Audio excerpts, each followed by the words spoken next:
Hello friends, अनुपेश digital में आपका स्वागत है। हम लोग आज उत्तर प्रदेश सामान्य ज्ञान की जो एक श्रृंखला चल रही है उसमें प्राचीन इतिहास का जो है चौथा भाग आज पढ़ेंगे।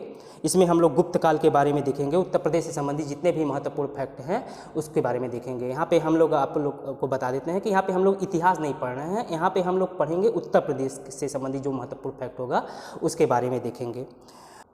तो गुप्त साम्राज्य की बात करें तो गुप्त साम्राज्य का संस्थापक कौन है? गुप्त साम्राज्य की स्थापना जो है वह श्रीगुप्त के द्वारा की गई थी।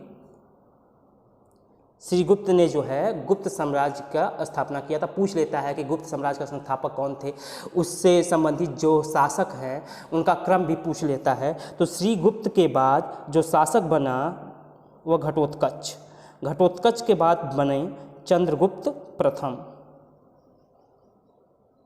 चंद्रगुप्त प्रथम, चंद्रगुप्त प्रथम के बाद कौन शासक बना? समुद्रगुप्त। समुद्रगुप्त के बाद रामगुप्त। हालांकि रामगुप्त की जो है ऐतिहासिकता थोड़ा संदिग्ध है, ठीक है, लेकिन इसके बारे में हम लोग डिटेल्स चर्चा नहीं करेंगे, बस हल्का फुल्का देखते जा रहे हैं कि कौन किसके बाद बना है। हम लोग जो है स्कंदगुप्त तक देखेंगे, बस उसके बाद जो है उससे प्रश्न नहीं बनता है, बस स्कंदगुप्त तक प्रश्न बनता है। तो इसके बाद रामगुप्त के बाद चंद्रगुप्त द्वितीय, जिसे कि हम लोग विक्रमादित्य के नाम से जानते हैं, चंद्रगुप्त द्वितीय विक्रमादित्य। उसके बाद जो है कुमारगुप्त प्रथम, कुमारगुप्त प्रथम के बाद स्कंदगुप्त जो है शासक बना गुप्त सम्राट का। तो यही क्रम आपको याद रखना है कि श्रीगुप्त जो है गुप्त वंश की स्थापना किसके द्वारा की गई थी? श्रीगुप्त के द्वारा। उसके बाद घटोत्कच, चंद्रगुप्त प्रथम, समुद्रगुप्त, रामगुप्त, चंद्रगुप्त द्वितीय, कुमारगुप्त, स्कंदगुप्त, ठीक है। स्कंदगुप्त के बाद जो है गुप्त वंश की जो है सत्ता धीरे धीरे क्षीण होती गई। उसके बाद कई शासक आए, जैसे पुरुगुप्त, कुमारगुप्त, वैनगुप्त। लास्ट जो शासक आया वह विष्णुगुप्त। विष्णुगुप्त के बाद गुप्त साम्राज्य जो है छिन्न भिन्न होने लगा। अब हम लोग देखेंगे गुप्त साम्राज्य से संबंधित जो प्रमुख शिलालेख हैं, जो स्तंभ लेख हैं, उसके बारे में प्रश्न इसी से सबसे ज़्यादा बनता है। पहला जो लेख पढ़ेंगे हम लोग प्रयाग प्रशस्ति के बारे में पढ़ेंगे। प्रयाग प्रशस्ति किससे संबंधित है? समुद्रगुप्त से। समुद्रगुप्त के इतिहास का जो प्रमुख स्रोत है वह प्रयाग प्रशस्ति है। इसकी रचना किसके द्वारा की गई है? हरिशेन के द्वारा की गई है। अब इसके बारे में जो महत्वपूर्ण जानकारी है उसको आप लोग ध्यान से सुनिएगा, उससे प्रश्न बार बार बनता है। पहला आप लोग को ध्यान रखना है कि पूछता है किस लिपि में, किस भाषा में लिखा गया है यह। तो यह जो है ब्राह्मी लिपि में लिखा गया है। किस लिपि में? लिपि जो है ब्राह्मी लिपि है और भाषा इसकी जो है संस्कृत है। संस्कृत भाषा और लिपि ब्राह्मी। दूसरा चीज़ इसके बारे में, प्रयाग प्रशस्ति के बारे में महत्वपूर्ण फैक्ट याद रखना है कि यह गद्यात्मक और पद्यात्मक, यानी गद्य में और पद्य दोनों में लिखी गई है, ठीक है। गद्यात्मक और पद्यात्मक दोनों है, गद्यात्मक और पद्यात्मक। तीसरा जो महत्वपूर्ण फैक्ट इसके बारे में याद रखना है वह है कि इसकी जो है, यह आप लोग को हम पहले ही बता चुके हैं कि यह जो प्रयाग प्रशस्ति है मूल लेख किसका था? अशोक। यह इस स्तंभ को अशोक के द्वारा कौशाम्बी में स्थापित करवाया गया था। बाद में इस पे जो है प्रयाग प्रशस्ति लिखी गई है। तो पूछता है किसका किसका लेख इस पे जो है उत्कीर्ण है। तो पहला तो आपको याद रखना है कि अशोक के द्वारा स्थापित किया गया था। दूसरा, इस पे रानी का अभिलेख, इसको रानी का अभिलेख भी कहते हैं। रानी करवाकी अशोक की जो है रानी थी, इनका भी लेख उत्कीर्ण है। साथ ही साथ अशोक के द्वारा संघभेद को रोकने के लिए एक आदेश जारी किया गया था, वह भी जो है इस स्तंभ लेख पे है। और इसके अलावा ये याद रखना है कि एक कौशाम्बी में था। इलाहाबाद किसके द्वारा लाया गया था? अकबर के द्वारा। अकबर के द्वारा इसे इलाहाबाद लाकर स्थापित करवाया गया था। और एक प्रश्न और इस पे बनता है इंपॉर्टेंट कि इस पे जो है प्रयाग प्रशस्ति, जो प्रयाग स्तंभ लेख है, इस पे किस जो है मुगल सम्राट का लेख उत्कीर्ण है? तो याद रखना है जहांगीर का। इस पर जहांगीर का लेख उत्कीर्ण है। किस मुगल सम्राट का? जहांगीर का। और एक चीज़ और याद रखना है, प्रश्न ऐसे बन जाएगा कि निम्नलिखित में से किसका लेख इस पे जो है प्रयाग प्रशस्ति पे उल्लिखित नहीं है? ऑप्शन में आपको दे देगा बीरबल, जहांगीर, अकबर और समुद्रगुप्त। समुद्रगुप्त का हम लोगों ने देखा है, जहांगीर का भी है, बीरबल का भी इस पे लेख उत्कीर्ण है। तो आपका आंसर क्या हो जाएगा? अकबर हो जाएगा, ठीक है। नेक्स्ट स्तंभ लेख देखते हैं। बिलसद अभिलेख। बिलसद अभिलेख कहाँ पर है? उत्तर प्रदेश के एटा जनपद में। बिलसद अभिलेख उत्तर प्रदेश के एटा जनपद में है। यह कुमारगुप्त के शासनकाल का प्रथम अभिलेख है। तो पहला तो याद रखना है कि पूछ सकता है कि बिलसद अभिलेख किससे संबंधित है? गुप्त वंश से। किसका? कुमारगुप्त का है। बिलसद अभिलेख कहाँ से प्राप्त हुआ? किस जिले से? उत्तर प्रदेश के किस जिले से प्राप्त हुआ है? एटा जनपद के।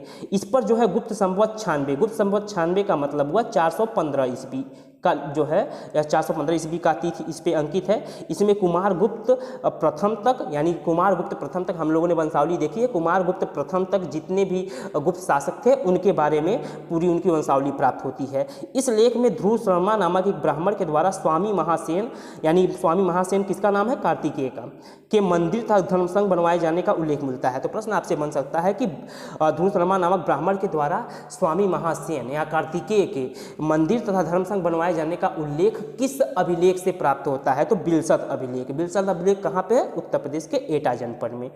ठीक है। नेक्स्ट अभिलेख है गढ़वा का अभिलेख। गढ़वा से जो है 3 अभिलेख प्राप्त होते हैं। 2 अभिलेख जो शिलालेख हैं वह जो है कुमारगुप्त का है। ठीक है, 2 शिलालेख कुमारगुप्त का है। गढ़वा कहाँ पे है? प्रयागराज जनपद में है। ठीक है। इसमें किसी दानगृह को 10 और 12 दिनारे जो है दिए जाने का उल्लेख उत्कीर्ण मिलता है। तो याद रखना कि किसी दानगृह को या दानगृह को दिनारे जो है दान दिए जाने का उल्लेख किस अभिलेख से प्राप्त होता है? तो गढ़वा अभिलेख। गढ़वा अभिलेख कहाँ पर है? प्रयागराज में। ठीक है। इसके अलावा यहाँ स्कंदगुप्त के शासनकाल का अंतिम अभिलेख प्राप्त होता है। अगर पूछ ले स्कंदगुप्त के शासनकाल का अंतिम अभिलेख कहाँ से प्राप्त होता है? तो गढ़वा अभिलेख से। ठीक है। नेक्स्ट है करमदंडा अभिलेख। करमदंडा कहाँ पे है? फैजाबाद जिले में। करमदंडा अभिलेख जो है फैजाबाद जिले से प्राप्त होता है। इस पर गुप्त संवत जो है 117 की तिथि अंकित है। ठीक है। 117 का मतलब 436 ईस्वी। यहाँ पे जो महत्वपूर्ण चीज याद रखना है कि यह शिव प्रतिमा के अधोभाग, अधोभाग मतलब निचले भाग पे, आधे भाग पे जो है उत्कीर्ण है। अधोभाग में पूछ लेगा कि शिव प्रतिमा पर उत्कीर्ण गुप्तकालीन अभिलेख कहाँ से प्राप्त हुआ है? तो करमदंडा, फैजाबाद मतलब अब इसका नाम अयोध्या हो गया है। ठीक है। तो फैजाबाद से प्राप्त हुआ है। इस प्रतिमा की स्थापना जो है कुमारगुप्त के मंत्री, उसमें जो है गुप्त काल में मंत्री को कुमारामात्य बोला जाता था। यह प्रश्न भी इंपॉर्टेंट है कि गुप्त काल में मंत्री को किस नाम से बुलाते थे? तो कुमारामात्य से। ठीक है। उसके जो मंत्री कुमारामात्य थे, कुमारगुप्त के पृथ्वीसेन, उसके द्वारा यह अभिलेख स्थापित किया गया था। नेक्स्ट है मानकुंवर अभिलेख। मानकुंवर अभिलेख कहाँ से प्राप्त हुआ है? प्रयागराज। ये स्थान जरूर याद रखिएगा। मानकुंवर अभिलेख कहाँ से? प्रयागराज से। करमदंडा फैजाबाद से। ठीक है। गुप्त संवत 129 की तिथि अंकित है। तिथि उतना पूछता नहीं है, लेकिन अब पूछ भी सकता है, कुछ भी प्रश्न पूछ सकता है। 129 गुप्त संवत का मतलब 448 ईस्वी। यह जो है बुद्ध प्रतिमा के निचले भाग में उत्कीर्ण है। पूछ लेगा बुद्ध प्रतिमा पर उत्कीर्ण 2 जगहों से प्राप्त हुआ है। एक मानकुंवर अभिलेख और मथुरा का लेख भी गुप्त प्रतिमा पे ही जो है लिखित था। हालांकि यह जो है इसका जो ऊपरा हिस्सा है, मथुरा लेख का ऊपरी हिस्सा, वह टूटा हुआ है, लेकिन जो निचला हिस्सा जहाँ पर लेख लिखा गया है वहाँ पर धर्मचक्र बना हुआ है। तो ऐसा अनुमान लगाया जाता है कि धर्मचक्र बने होने के कारण कि यह जो है बौद्ध प्रतिमा रही होगी। इसके अलावा 2 अभिलेख जो बहुत इंपॉर्टेंट है वह याद रखना है। एक भीतरी, एक कहोम। भीतरी स्तंभ, भीतरी कहाँ पे है? भीतर गांव और भीतरी में कंफ्यूज मत होइएगा। भीतर गांव जो है कानपुर में है, भीतरी गाजीपुर में है या गाजीपुर जिले में है।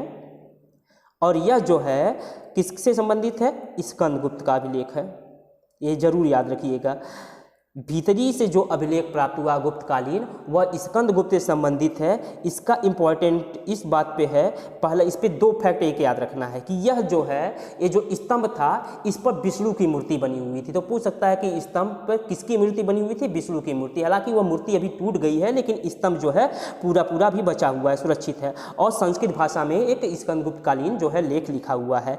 इस अभिलेख में जो है स्कंदगुप्त के जीवन की जो है अनेक महत्वपूर्ण घटनाओं का जो है उल्लेख मिलता है।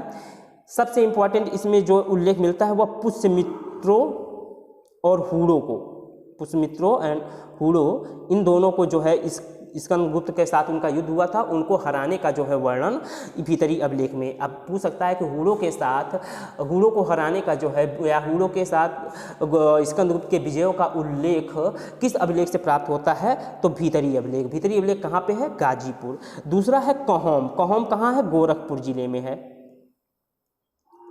इससे जो है इस अभिलेख से पता चलता है कि मद्र नामक एक व्यक्ति था। मद्र नामक व्यक्ति के द्वारा 5 जैन तीर्थंकरों को जो है जैन प्रतिमाओं का जो है उनको दान दिया गया था, जैन प्रतिमाओं का निर्माण करवाया गया था। तो आपसे प्रश्न पूछ सकता है, मद्र नामक व्यक्ति के द्वारा जैन प्रतिमाओं के निर्माण कराने का उल्लेख किस अभिलेख से प्राप्त होता है? तो कौहम अभिलेख। कौहम कहाँ पे है? गोरखपुर में।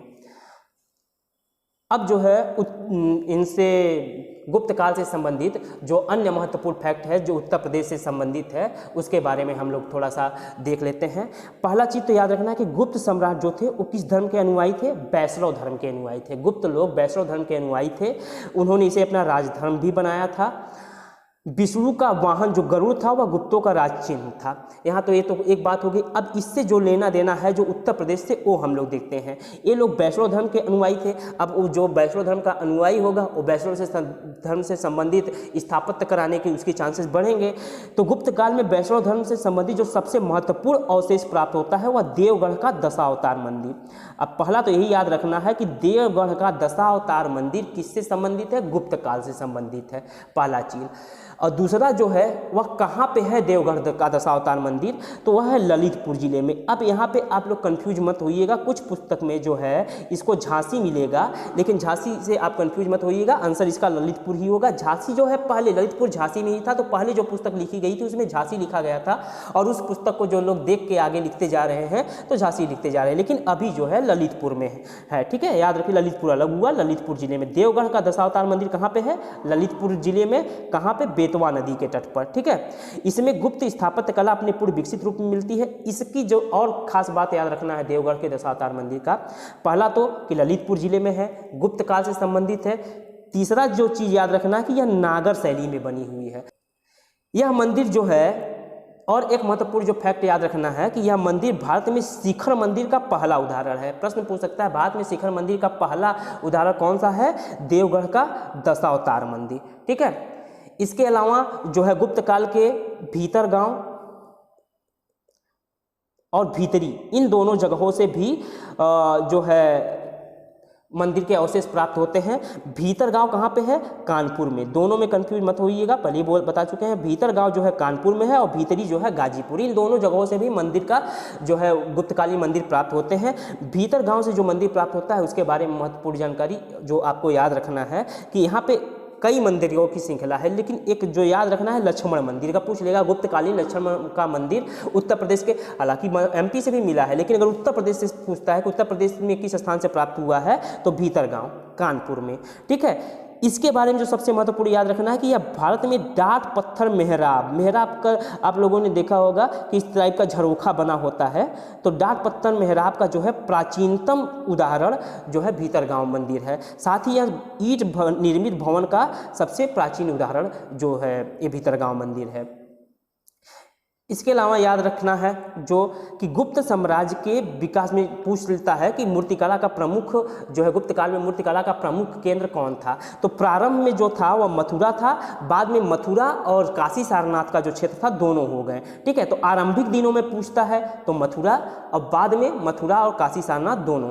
ठीक है, काशी सारनाथ से काफ़ी मूर्तियाँ मिली हैं गुप्तकालीन में, बौद्ध धर्म से संबंधित, बौद्ध जैन, बौद्ध ब्राह्मण जैन तीनों धर्म से संबंधित मिली हैं, जिसमें सबसे ज़्यादा जो मूर्तियाँ मिली हैं वह बौद्ध धर्म से संबंधित है, दूसरे नंबर पे ब्राह्मण और तीसरे नंबर पे जैन धर्म से संबंधित है। ठीक है, एक चीनी यात्री था इत्सिंग के ब्यूरो से यह पता चलता है कि जो गुप्त वंश के आदि पुरुष मतलब संस्थापक जिसने स्थापना की थी श्रीगुप्त ने मृगशिखापत्तन में एक बौद्ध मंदिर बनाया था। मृगशिखापत्तन का मतलब है सारनाथ। आपसे पूछ लेगा कि मृगशिखापत्तन किसका प्राचीन नाम था, तो आपको याद याद रखना है कि सारनाथ का प्राचीन नाम मृगशिखापत्तनम था। ठीक है, तो अब ये जो हो गया गुप्त काल से संबंधित जो महत्वपूर्ण उत्तर प्रदेश से संबंधित जो तथ्य थे उसके बारे में हम लोग पढ़ चुके हैं। अगला जो वीडियो होगा वह प्राचीन इतिहास का, उत्तर प्रदेश संबंधित प्राचीन इतिहास का अंतिम वीडियो होगा। उसके बाद जितना हम लोगों ने पढ़ा है पढ़ेंगे 5 वीडियो में, 4 वीडियो आज पूरा हो गया, 5वां वीडियो को मिला के जितना पढ़े होंगे उससे संबंधित जो परीक्षा में आए हुए प्रश्न हैं और जो महत्वपूर्ण प्रश्न बनते हैं उनका एक कलेक्शन हम लोग सॉल्व करेंगे, जिससे जो है प्रश्न सॉल्व करने का भी आपको एक तरीका पता चल जाए। उम्मीद करता हूँ वीडियो आप लोग को पसंद आई होगी। पसंद आई है तो लाइक शेयर जरूर करें। चैनल को अगर सब्सक्राइब अभी तक नहीं किया है तो चैनल को सब्सक्राइब जरूर कर लें। मिलते हैं नेक्स्ट वीडियो में, तब तक के लिए धन्यवाद। जय हिंद।